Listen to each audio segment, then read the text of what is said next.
नाज़रीन और सामाईन कराम की खिदमत में अस्सलामु अलैकुम वरहमतुल्लाहि वबरकातुहू।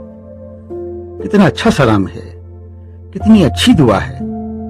अल्लाह पाक आपके हर काम में आसानियां अता फरमाए और आपको आसानियां बांटने की तौफीक भी अता फरमाए।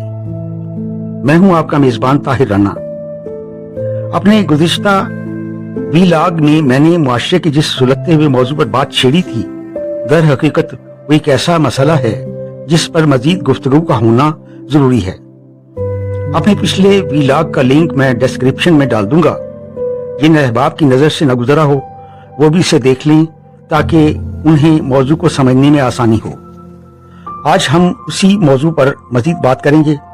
सबसे पहले तो हमारे लिए ये जानना जरूरी है कि मनफी जज्बात या नेगेटिव इमोशंस होते क्या हैं और ये कैसे इंसान की जहनी और जिस्मानी सेहत पर इंतहाई मोहलिक असरात मुरतब करते हैं। मनफी जज्बात दर हकीकत नफरत, हसद, कदूरत, कीना, बदगुमानी और सबसे बढ़कर गुस्सा है।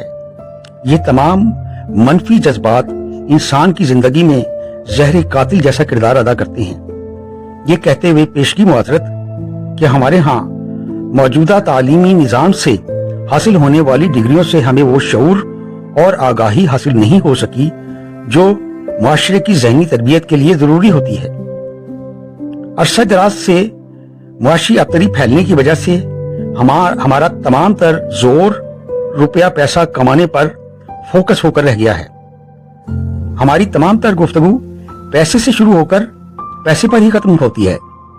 जहां मायार धन दौलत बन जाए वहां पूरे मुआशरे के इखलाकी निजाम का शिराजा बिखर जाना एक लाजमी अमर है। इन तमाम तर कबाहतों की वजह से एंजाइटी और डिप्रेशन के अमराज पूरे मुआशरे में नासूर की तरह फैलते चले गए हैं।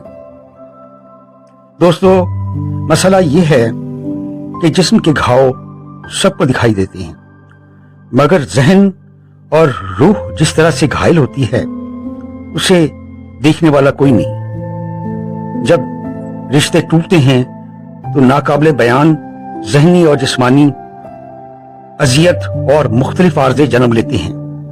आज हम एक खोखले और बीमार मुआशरे में सांस ले रहे हैं। जो लोग जबर और ज्यादती का निशाना बनते हैं वो मुख्तलिफ ज़हनी अमराज का शिकार हो जाते हैं। ये मनफी जज्बात अच्छे खासे आदमी की शख्सियत को मट्टी के ढेर में बदल सकते हैं। जिंदगी दुख और सुख के दरमियान गुजरती है। इंसान पहले भी परेशान था और आज ज्यादा परेशान है, मगर आज एक बड़ा मसला ये पैदा हुआ है, इंसान से कट गया है। पहले हमें कोई तकलीफ होती थी तो अम्मा अब्बा थे, वो रुखसत हुए तो चचा मामू और दीगर प्यारे प्यारे रिश्ते थे जिनसे हमारा गहरा ताल्लुक कायम था। हम खुद इसके गवाह हैं कि परेशानी की कैफियत में हमें सहारा और मुफीद मशवरे देने वाले लोग हर वक्त मौजूद रहते थे। वो तमाम मुशफिक रिश्ते आज भी मौजूद हैं, मगर अफसोस का मकाम है कि हमने उनको छोड़कर सोशल मीडिया को पकड़ लिया है। अजीब सूरत हाल है। आज हमें अपने रिश्ते नाते नाकाबिले एतबार और मशकूक नजर आने लगे हैं, क्योंकि शिकवा भी इन्हीं से है और दवा भी इन्हीं से मिलेगी, कोई माने ना माने। दिलचस्प बात यह है कि आज के इंसान के मूड और मिजाज को समझना अब इंतहाई आसान हो गया है। कई बार मुझे अपने अहबाब और रिश्तेदारों की ज़हनी और जज्बाती कैफियत के बारे में उनके व्हाट्सएप पर लगाए हुए स्टेटस से पूरी तरह से पता चल जाता है। कौन कितना दुखी है व्हाट्सएप का स्टेटस सब बता देते हैं। गोया व्हाट्सएप पाकिस्तानी अवाम के मिजाज को चेक करने का थर्मामीटर बन चुका है।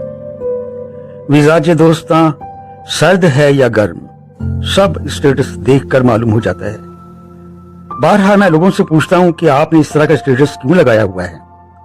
लोग ये कहते हैं आजकल मैं डिप्रेशन का शिकार हूं। इससे मुख्तसर हालात का सताया हुआ आदमी सोशल मीडिया का रुख जरूर करता है, जहां पर मनफी जज्बात को रोकने की बजाय उनको मजीद हवा देने वाले मवाद ने बहुत बड़ी खराबी पैदा कर रखी है। इसका नतीजा ये निकला है कि सोशल मीडिया पर दूसरे लोगों को लानत मुलामत करने का एक लामुतनाही सिलसिला शुरू हो चुका है।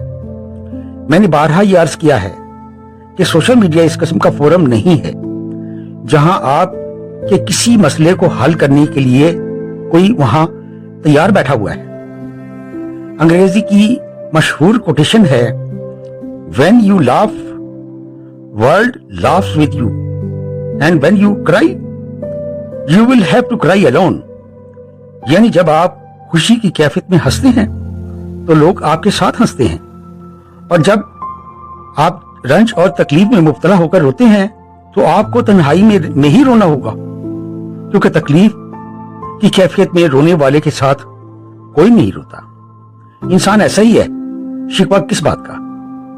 अपने दिल में छुपी इन कसाफतों को दूर कर लीजिए, बस यही एक हल है।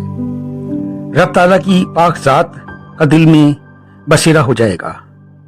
हमारे माशरे को एक सबक जरूर याद रखना होगा कि बेशक सुकून और इत्मीनान अल्लाह के जिक्र से ही हासिल होता है। हम कमजोर लोग हैं, हमारी निजात अल्लाह के रास्ते और उसके अहकामात पर अमल करने में ही पोशीदा है।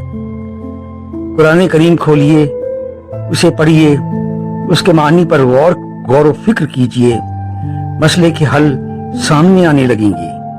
अल्लाह हम सब पर अपना रहम फरमाए। बस आज की नशिस्त में इतना ही। चलते चलते एक बात अर्ज कर दूं, ये बात समझने वाली है कि जब हम किसी की बुराई करते हैं तो दर हकीकत हम खुद अपनी बुराई कर रहे होते हैं। इस बात पर जरूर गौर कीजिएगा।